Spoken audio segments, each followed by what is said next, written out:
Yes, and today I will for pre-inspection, during inspection, and post-inspection using blue bells. So first, I will gonna check the battery. I-open ko ang hood. Tapos, i-check ko ang battery terminal and clamps and cables. Make sure na ang cables wala siya sa open wire or cracks and cuts. And also, i-check mo ang battery terminal and clamps nga wala siyang corrosion.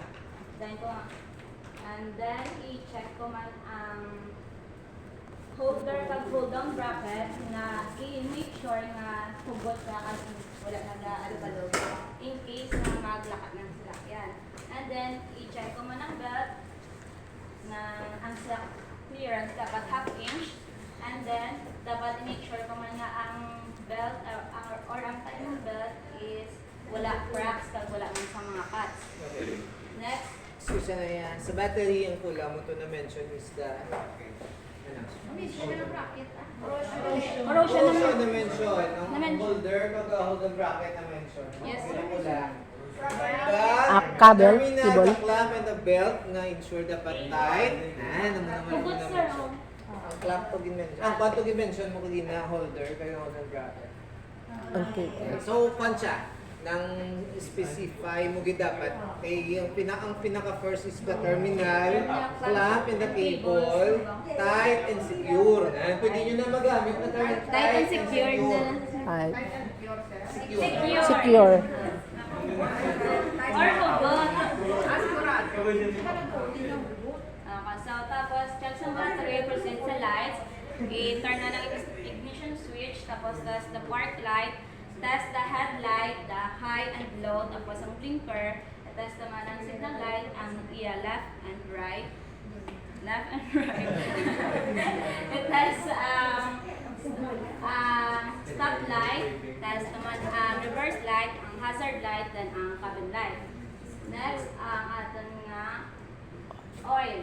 Locate the engine oil dipstick, pull out the dipstick, itrapuan sa pinlo nga trapo, tapos insert pulley, tapos ikuha ang dipstick facing downward, kag i-check ang color, level, and viscosity. Kung may problema, trapuhan, ibalik. Tapos, check naman ang water. So, locate natin first ang radiator tank. Open ang radiator cap. I-check ang cap, ang iyang spring, at ang iyang rubber. Dapat hindi siya loosened. And then, ng iyang water level. Proceed sa expansion tank. I-check naman ang iyang water level. Tapos, i-check naman ang radiator hoses, ang iyang outtake kag intake. Make sure na ang hose hindi siya tiga, kaya dapat wala man siya sa mga cracks kag mga cuts. Okay, question. Kung caught being assessor, what if di pag-checking mo sa cup, wala na gabalik ang return spring? So, kinahanglan na siya, sir, na Ay naman tabo kung guba at ano to. posible nga hindi Maalwak? possible sir ang cup maawas ang tubig. As kabarikan, sir? Tikida, gabokal sa sir mo eh. Anong purpose ang ato nga cup ng spring yun na? Anong purpose? Para hugot. Hugot hindi mag-leak. Release ang pressure sa makadto siya sa expansion. So, sampulan na ito nga spring. Hari ito nga gasket. Sampul. So, why nga kinanglan ga-operator na ga-bounce pa siya nga ito nga spring? Kagagagi ang What if pag-check ni mo, big guba o wala na siya nagabalik? Pag amo mo na, wala na siya kasaka. Balik. Ano matapos? hindi Maawas. Paano siya mag-awas? Kaya nag-sealed na gini siya. Din siya maawas. Hindi siya Ano taniyang? Hindi ka sungaw? Okay, so mean to say wala siya sumawan. Tsak Di pa ba? po. Anong purpose ng spring? Magtama ba init ni? masungaw sa May persa na siya, ipush siya ni gali pasaka. Di ba? Ipush siya ng pagsaka. So pag push siya pasaka, if you notice na Diba? So pag push na pasaka, ang iyan nga init, makadto na diyo, mo ng purpose. Sa water. Dili na siya na sumag-drop. Sa water. Ang steam. Ang sting niya, di ba mo ng purpose? Gabulig pa bugnaw. Ang unang purpose is ang spring na dapat nag-bounce pa niya siya. Eh once wala na siya nag-bounce, nag-push na lang siya muna, way nag-balik. There's a tendency nga, hindi na siya mag-open din. So magtama ka init, way na siya sumawan, di ba?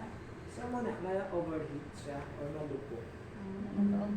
Okay, so simple di ba gina-inspect nyo na? So be ready, pamakuton ka muna, anong problema kung amo na how. Okay? Amo na nga mga question. So kung wala ka man iban siguro na kuan, try to research bila ninyo, isa-isawan nyo, paano pag maka-additional da, basta wala akong na-mention. What if kulang ang water, tapos check ta, anong problema? Ano matabo kung kulang? Diba? Overheat niya po. Question na eh. So mga ama natandaan, ano matabo kung kulang ang water? Overheat. Overheat. There's a tendency nga ma-overheat kasi kulang ang Pagpabalik-balik. pamintain sa engine, di ba? So there's a tendency nga ma-overheat siya. Sima na siya sa cap dito.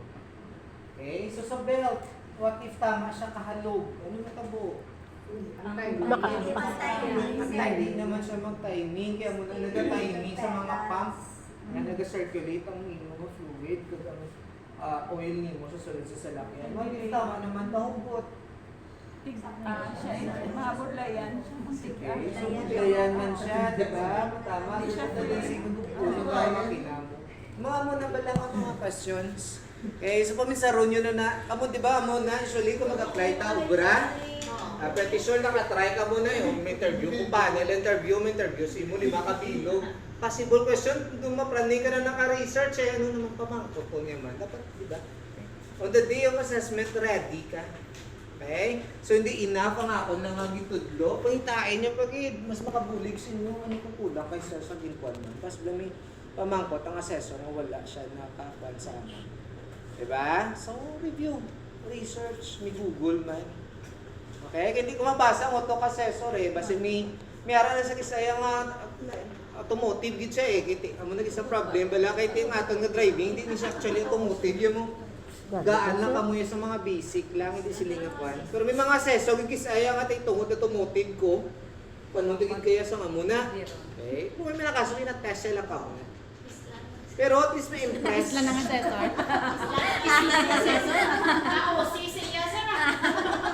At least may impress na lang ang kabalo ka mo. Diba? So anong tuntag sa battery naton? Positive and negative. Ay, ang Maintenance free, di ba? So umakot ang assessor. So sa maintenance battery, paano ta mag-inspect? What if maintenance battery ito nga to? Ready na ka muna? Diba? Pero nagkanto man na sa kwan nyo, kasi amo na pamangkot sa akon. Diba, no? What if maintenance battery, kaya gitudlo ni siya sa maintenance free man lang to. Dito na ka-mention ko na, ano yung Una, maintenance battery? Remember niyo ba ito?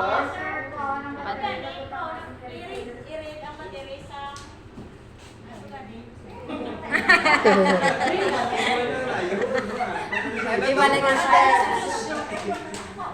Okay, di ba check mo ang battery, what if what if mo na pamangkoton, what if maintenance battery ng battery ta, inspect mo sa blue bars. battery reader. Battery reader? Check mo iya nga, voltmeter. Paon mo iya nga volt, pila ka ni volt, kinanglan sa battery naton? 12.4, di ba? So voltmeter, meron na positive and negative, ikagat mo na siya sa battery, ma-read na siya dasot kung ilang voltahe sa imo nga battery. So once sa voltmeter mo nakita mo kulang ang imo nga voltahe, nag-negative siya based sa 12. Anong next na step? Tugungan. There's a possibility nga kulang na ning iya nga juice sa sulod or ang fluid jadi. Open mo na. Tanawon. Okay, so makita ang iba na battery, meron na di siya level of makita mo indicator di. So, okay, so tugungan, anong gamiton naton? Battery solution, iba na napagad? Distill. Butangan ka siya. Once maka-full na siya, next step. I-charge na mo. Once nga na-charge na siya, full charge na, nag-12.4 na siya, balik, install yung ang clamp ang cable. Okay? Gets nyo? Yes, sir. Okay, what if what if mula pamangkot kasi pero kung maintenance free lang, kaya mo to siya okay? Wait lang ka muna. Hindi na ka mo magambala. Sir, kung maintenance battery, amunin mo. No! Hindi kid. Hindi na kabudungangin, kabudayan. Wait lang ka mo magambal sa... Adogangan. Wait lang ka mo ha kung maghambal sa muna pagsabat nyo. Okay? Get it, let's talk, let's mistake. Kahit mo dang mukul mo dang araw, magbudayan ka na. Okay? So, muna na siya. Sige. Sa water. Alas tapos na kasi water. Washer tank. Okay. So, ano pag sa water, gali? Di ba cooling system? Okay. May pila ka klaseng cooling system sa salakyan. Tatlo. Ano gani? Inorganic acid. Hindi System. Cooling Ang oil. Ang Aircon. cooling system. Cooling system. Pila ka klase ang cooling system sa mga salakyan.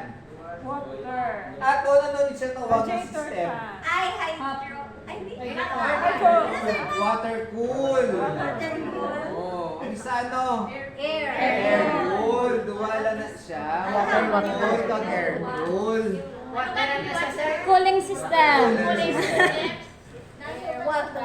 So, nag-air. Water yung hangin naman niya. Kita nyo sa mga motor, may motor na nagabutang fan ng kulat. Meron mang motor nga wala kulat. Air cool na siya. Hangin na yung kapabugnaw sa makinaya. Ariato niya, water. Ha? Coolant system. Cooling. Cooling system. Coolant yan ang butahin mo. Basta cooling. Cooling system. Different types of anti-freeze na siya kinandamin nyo. Anti-freeze Coolant. siya ang ammonia. Coolant na siya, sir. Coolant. Ay, Water, Anti-freeze naman na siya, types of anti-freeze. Ano na sa may 18? Inorganic acid. Okay. Isa din na required in organic. Copper and brass. Yan. Siya. Aluminum. Very good. Okay. Continue. Okay. So, tapos na ito sa hose, makaproceed naman sa, i-check naman natin ang water level sa kanyang washer tank. Dapat naka-full man siya. And, i-check naman ang wiper kag windshield. Tapos, makaproceed naman sa brakes. I-locate natin ang brake fluid cylinder. Check the level and the color. Same as man sa clutch fluid cylinder. Tapos, itapakan ang brake pedal, pag clutch pedal, i-check ang iyang resistance. Then, ang aton nga air. I-check ta ang recommended base PSI sa number of loads or passenger. Tapos, i-check natin ang tire pressure sa aton nga guma using ang air pressure gauge. Tapos, based sa aton nga PSI, i-adjust or i-fill natin ang aton nga tire. Then, i-check naman ang tire condition. Ang tire condition nga dapat make sure na wala isang cuts,